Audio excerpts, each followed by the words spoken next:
The Battle of Talas, 751. Clash of civilizations between the Tang Dynasty and the Abbasid Caliphate.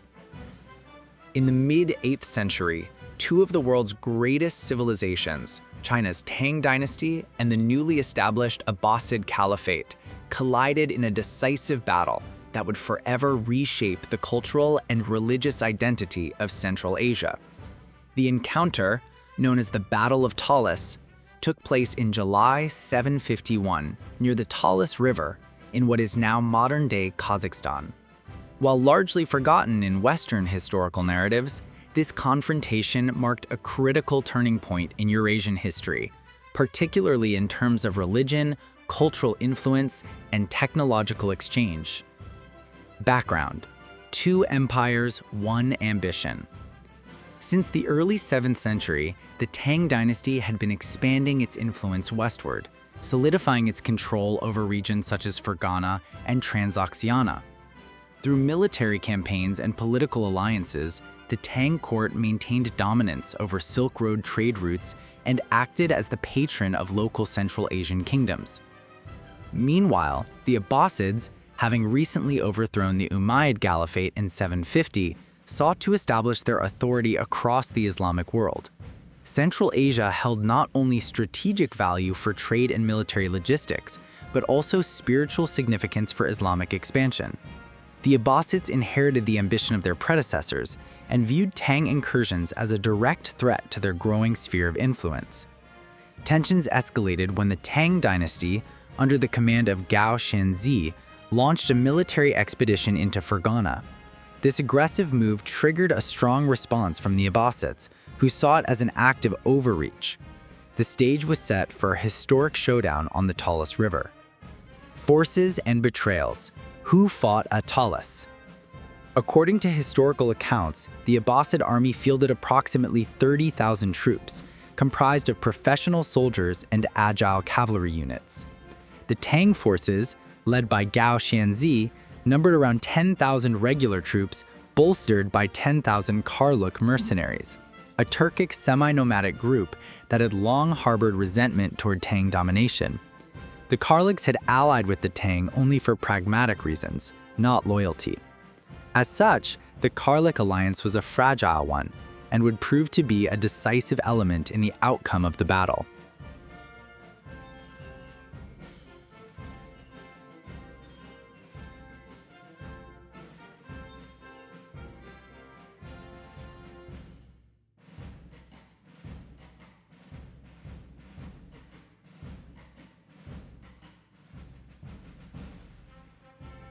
The battle unfolds. The battle commenced in July 751, and for 5 days both sides clashed fiercely near the Talas River. Initially, the Tang army held strong, resisting wave after wave of Abbasid assaults.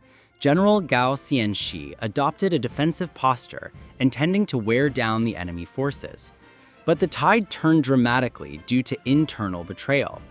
In the midst of the conflict, the Karluk mercenaries defected and launched a surprise attack on the Tang forces from the flank. This treacherous act sowed chaos in the Tang rear lines.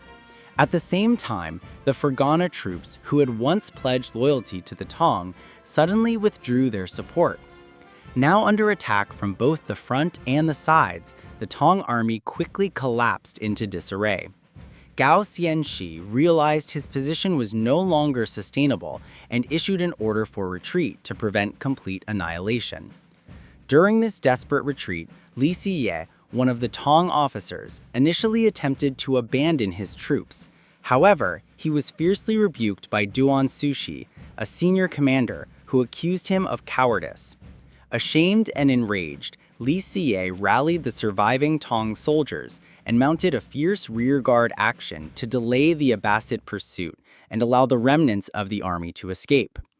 Out of 10,000 regular Tang troops, fewer than 2,000 survived and returned to China. Immediate aftermath: collapse of Tang influence. The Abbasid victory had immense strategic consequences. It marked the end of Chinese territorial expansion in Central Asia. The once strong Tang grip over the Silk Road began to fade. Local kingdoms such as Samarkand, Tashkent, and Bukhara stopped paying tribute to the Tang court and instead aligned with the Abbasids. In the years following the battle, Islam rapidly spread across Central Asia. The Karluks, previously without a formal religion, converted to Islam with Abbasid support and later founded their own independent state. By the late 9th century, this state became part of the Karakhanid Khanate, the first major Islamic Turkic empire. Internal collapse of the Tang Dynasty. The defeat at Talas further weakened the Tang regime, which was already facing internal issues. Only a few years later, the Anlu Shan Rebellion, 755 to 763, erupted, dealing a devastating blow to Tang China. The imperial court lost control over many border provinces, and military authority was fragmented among regional warlords. With no ability to enforce its will in Central Asia, China withdrew entirely from the region. From that point forward, the Silk Road was dominated by Muslim merchants, scholars, and military powers.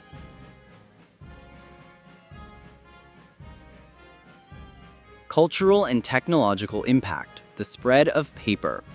One of the most fascinating outcomes of the battle was the transmission of paper-making technology. According to Islamic sources, among the Tang prisoners captured by the Abbasids were skilled Chinese papermakers. These artisans introduced paper-making techniques to Samarkand, and from there, knowledge of paper production spread throughout the Islamic world. This technological transfer fueled the intellectual and cultural flourishing of the Islamic Golden Age, particularly under the rule of Caliphs Harun al-Rashid and al-Mamun.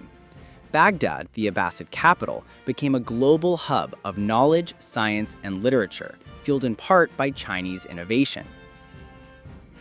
Legacy of the Battle of Talas.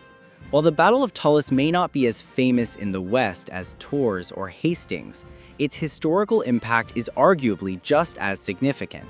It marked the end of Chinese dominance in Central Asia, the beginning of widespread Islamization of the region, the rise of Turkic Muslim powers such as the Karakhanids, a major shift in the cultural and intellectual direction of Central Asia, from Chinese Confucian and Buddhist influences to Islamic scholarship and theology, a pivotal moment in the transmission of Chinese technology, particularly paper, to the West.